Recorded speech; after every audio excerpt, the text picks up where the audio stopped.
Welcome to my vlog. Punta pala kami sa Sitio Andagrit, Barangay Calaisan, Quirpaon City para mag-feedings program sa mga kabataan. Please like, share, and subscribe po. Thank you. It will never be more beautiful than you. You will always be the most.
Dumating na kami dito sa Sitio Andagrit po, dito sa may basketball court. Gaganapin ang feedings program namin.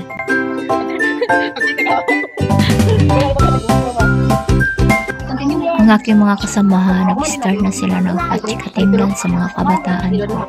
Sulat lang nila yung mga pangalan at saka ating pirma po. Yun lang po.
Dumating na ang aming kasamahan ng volunteers para sa feedings program po.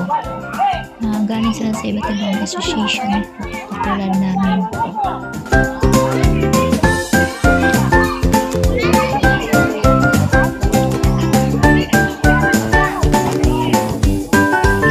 Buenas noches.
Good morning sa tanan doon na nadiri. Dami ng mga ating mga volunteers ko sa lalo na sa mga city of PWP Federation may kontak sa inyo tanan.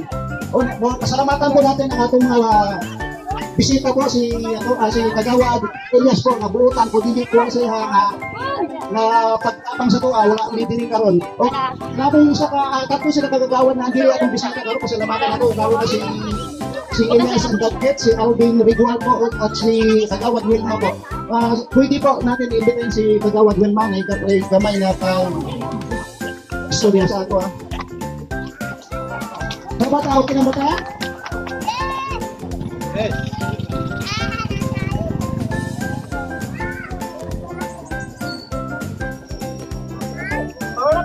Hello. Salamat kayo, John. Sa atong tanan nga karon ani adinhi sa gipahigayon nga feeding sa OFW. Kanatong tanan sa mga bisita nga gikan sa nagkalain-laing barangay sa grupo sa OFW diri sa siyudad sa Kidapawan.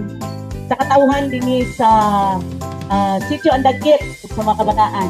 Sa ngalan sa konseho sa barangay, kinasing-kasing namo kamong gidawat ug gipasalamatan kay inyong napili ang Sitio Andagkit recipient ninyo sa inyong feeding.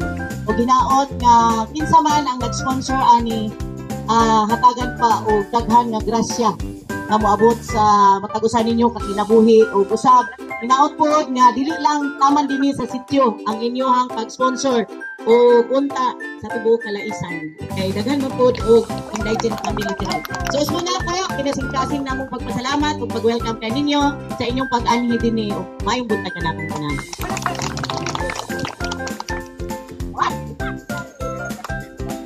Ako gina-acknowledge ang kaubanan ni Ma'am Honorable Kagawad Wilma Poino, Honorable Kagawad Arvin Rigual o Kagawad Elias at Dagkit. Daghang salamat po. In behalf sa City of Kidapawan OFW and Family Federation Incorporated in partnership of Honorable City Councilor Rochelle Gantuang Cozureta. Siya po ang amo ang partnership sa amo ang feeding program. O karon ako ang kasinati o magka-istorya ang amo ang City Federation President si Sally Bulando po. Palakpak mga bata.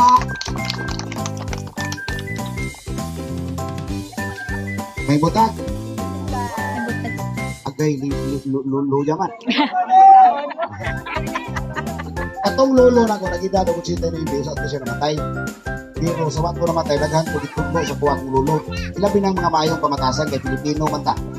Isang sa gitudlo niya sa kuwa ang kanang mangayong pangatawran bisan asa bisan oras bata ug kuwang. Pero ang iyong sa lolo ini pangayon niyo pangatawran di gani mo tubag yung pangatawran pagpanta. Kini nga mo ang feeding program. Dili ni siya tungod kay na eleksyon lang. Magsugod niya ni dugay na. Every month, every week, usahay, depende sa dagan. But of course, we have our sponsors. Dili man pwede nga kami permitting mo gasto. Nga naay mo sponsor sa tuwa, aron mapadayon. Ato rin i-welcome ang pag-abot sa ato ang atong major sponsors, ang atong umabot ng Mayor Rochelle Gantuang Cozureta. May buntag sa inyong hangtanan. Good morning. Pagayot kayo kapatid. May buntag sa inyong hangtanan. Of course, atong pagtahod no sa nakubilaan. Nagbinan. Alam ko, mga barangay officials na to kagawad. Auntie Vilma Puino, si Uncle Elias ang dagkit, so sa una, best friend yun sa ko ang papa. Of course, si Kagawad Rigual, tapos former kapitan sa Barangay Nyohaw, staff encarnation, tapos dating board of director Barangay Kagawad Tarn sa Balisyon, Ninang Dinaida Embodo, of course, tapos si Sir Alzen, ang atong mga kauban sa POFCA, sila Pastor, sila Buhay, sa atong tanan ng mga solid OFW, ng mga supporters o katawhan sa Sitio Andakit. May buntag sa inyong tanan. Mga bata, good morning. Good morning, no? Wala ka na itong matag-usahan na ito. Daghang salamat ang pag-iriya, Sitio Andakit, o Barangay Council sa Kalaisan, sa pagdawat sa programa sa atong Kinapawan OFCA, o Kopta, ang atong tawag sa ilaha. So kahit pa sa una, nagasuporta na dito sa mga programa sa itong mga OFW associations. Ang rason man gud na simple lang. Dili lalim mahimong OFW. Dili pod lalim mahimong kapamilya sa usa ka OFW. Mo na from time to time ang among ginasulti jud permanente. Kinahanglan ampingan ug alalayan namo ang mga pamilya sa OFW nga nangabilin din sa syudad sa Kinapawan. And very noble ang intention. Kaya kung tutuusin, dapat sila kanunay ang atong ginasuportahan. But tungod kay gina-acknowledge nila o nakita nila ang suporta sa mga pipila ka individual o mga pila ka mga government associations, government organizations rather, ila pong ginabalik o ginashare sa katawhan ang blessings na ilahang nadawat. And ingon ana nga klase nga partnership ang atong gusto ma-establish sa kanunay. Tungod kay intaman gud tanan na atay responsibilidad sa pag-isip katawo. Kasagaran ang ginahuna-huna nato ang gobyerno lang ang may responsibilidad nga ampingan halungan ang mga bata o mas kinakita nga mga medyo edad-idaran, medyo edad-idaran. At sa tinud-anay lang, kinahanglan po sa gobyerno ang suporta sa katawhan para masigurado namo na kung unsa man pagpaningkamot namo, na amo dinha nga mo suporta mo alalay ug anda mo dawat sa mga programa o proyekto. Ang kaning ilahang feeding program, dili gyud sa ilang nga pamulitika. Kay bag-o pa man gyud ni sila sukad sa una na establish, bag-o pa man nagsugod-sugod ang mga lakaw sa mga politiko. Daghan na kay ni sila feeding programs o mga outreach programs and services. Muna kami di ko ni magduha-duha gyud og suporta sa ilaha. Tungod kay kami nga mga lideres ninyo, malipay naman ni basta makita namo nga nalipay ang among mga katawhan. Kay kaisa lang ba ito mo labay dinhi sa kalibutan. So sa panahon nga naata dinhi, kinahanglan gid na kanunay mahatag nato ang ato ang best. Kung ya kaning mga ingani nga programa mao naman siya ang musilbi nga legasiya gyud. Gikan sa muap padulong sa inyo ha. Bahala mas stress makapoy. Tama no, kay dili gud lalim mag-prepare, dili lalim mo biyahe. Pero kami we always find comfort and joy. Pag nakita namo nga mga bata, nalipay ba ka mo? Tapos spaghetti nga lang ni. Katilogo ganyan. Buntag sa'yo ni katilogo ito ba? Wag yun nagpalupit ang tambok buya-buyag. Katilogo yun. Nami spaghetti, no? Ya dili lang po kini ang unaw katapusang higayon nga mag-anhimi tuhon sa Andagkit. Naghamig mga programs and projects and activities. Gusto namo nga balikan ang Sitio Andagkit. Tungod kay sa kadaghan ninyo karon, ama no?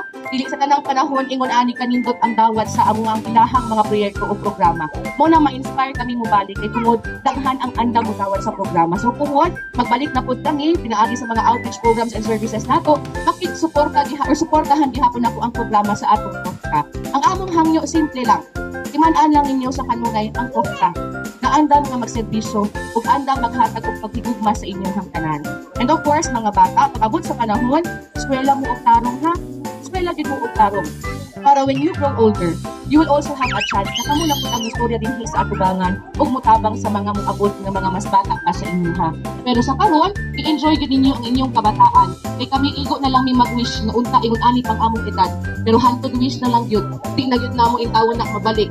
No? And we would only wish na unta ingon ani among mga edad na ako ni nadawat ingon ani nga programa. Kay katuuna murag wa gyud bay. Pastor no? Talagsaon nihit ang ingon ani nga programa o proyekto. Kaya it will be a challenge pohon and an inspiration also sa inyong mga bata. Kapag medyo mag-edad-edad ka mo, parehas ako sa una, ang madumduman man ako nag-outreach ang Milo o Ovaltine.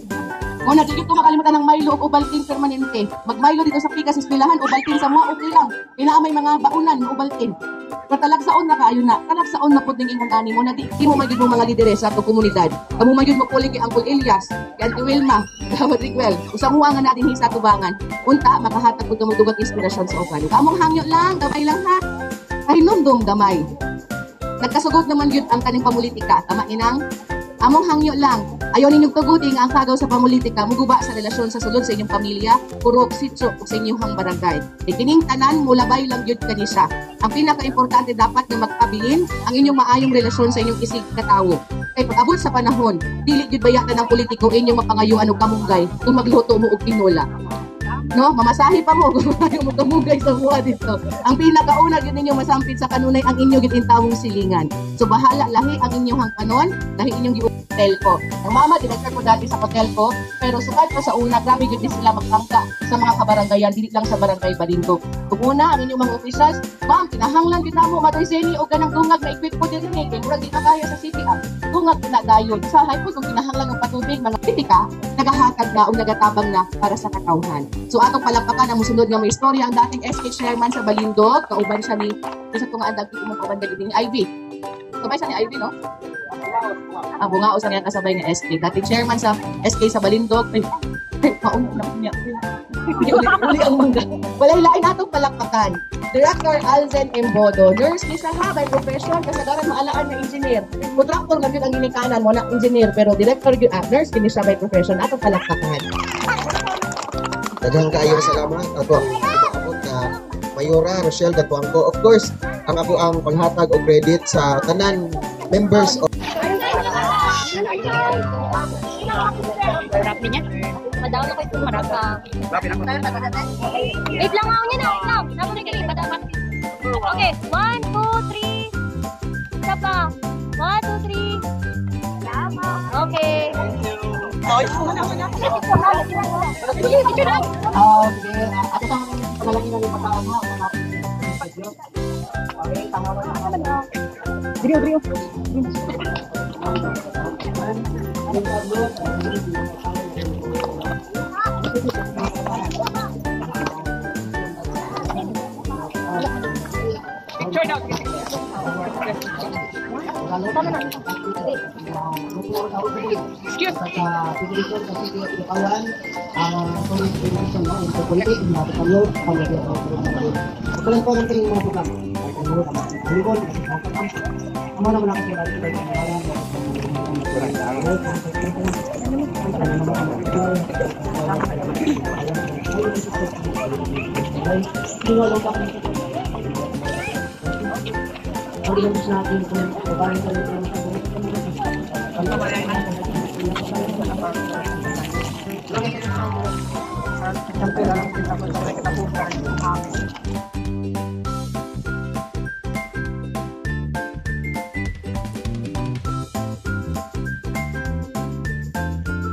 po na.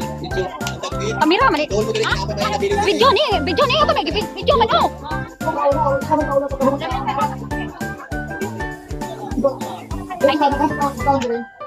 Ili, kaday na.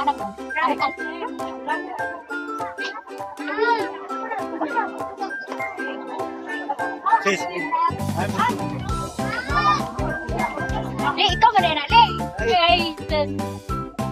libre na, libre. Oh, volunteer na. Wala ko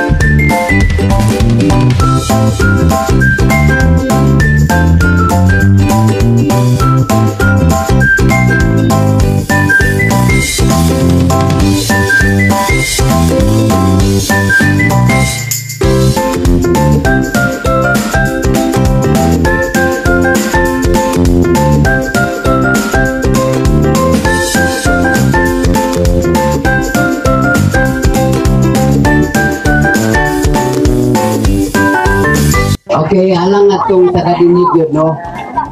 Kung pwede, ngayon